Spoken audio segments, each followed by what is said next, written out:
Hello friends, welcome to my channel. இன்றைக்கி நம்ம என்ன பார்க்க போகிறோன்னா வத்த குழம்பு எப்படி பண்ணலான்னு பார்க்க போகிறோம். சுண்டக்காய் போட்டு வத்த குழம்பு. இப்போ நம்ம ஒரு இரும்பு வானிலை எடுத்துக்கலாம். எடுத்து அதில் 2 ஸ்பூன் நல்லெண்ணெய் ஊற்றிக்கலாம்.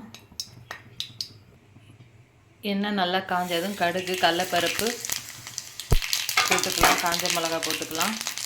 கருவேப்பிலை போட்டுக்கலாம். நல்லா வெடிச்சதுக்கப்புறம் சுண்டை வத்தலை போட்டுக்கலாம். நல்லா வதக்கிக்கலாம். அடுப்பு சிம்மில் வச்சுக்கோங்க. நல்லா வதக்கி விட்டுக்கலாம்.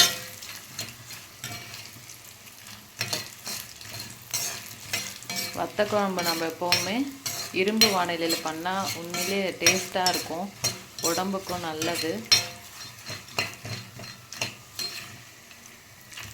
நல்லா இப்போ வதங்கிடுச்சு. இப்போ இந்த ஸ்டேஜில் புளி கரைச்சி ஊற்றிக்கலாம்.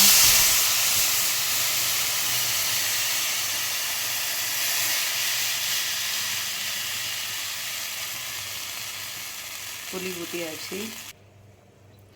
இப்போ நம்ம பொடி பண்ண வெந்தயத்தூள் கொஞ்சம் போட்டுக்கலாம்.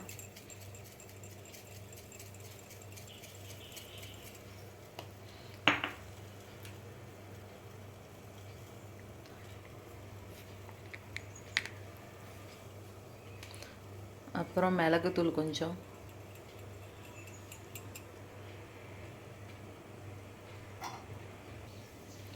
இது வத்த குழம்பு பொடி 1.5 டேபிள் ஸ்பூன் போட்டுக்கலாம்.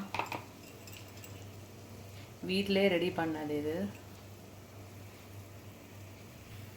வீட்டில் பண்ண சாம்பார் மிளகாத்தூள் 2 டேபிள் ஸ்பூன்.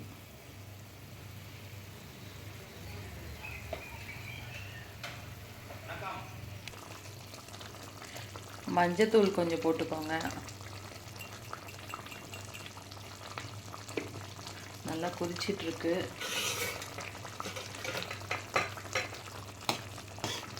புளி நம்ம கருப்பு புளியும் இல்லாமல் வெள்ளை புளியும் இல்லாமல் அதில் நடுவில் கலரில் இருக்குது பார்த்தீங்களா, அந்த புளி எடுத்துக்கலாம்.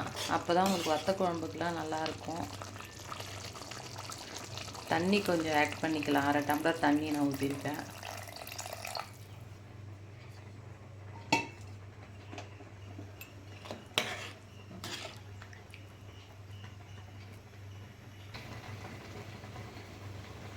தேவைக்கேற்ப உப்பு போட்டுக்கலாம்.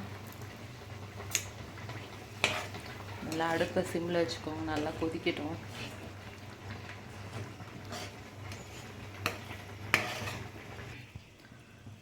இப்போ 10 நிமிஷம் ஆயிடுச்சு. நல்லா கொதிச்சிட்ருக்கு.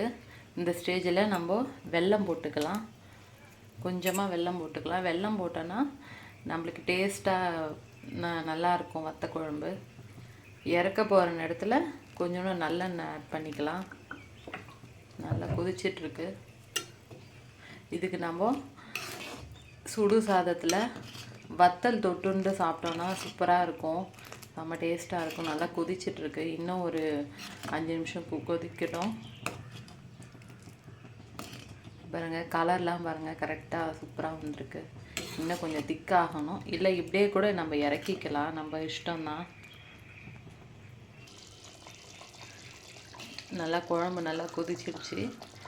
எனக்கு இந்த திக்னஸ் போகிறோம். கரெக்டாக இருக்குது இந்த அளவு.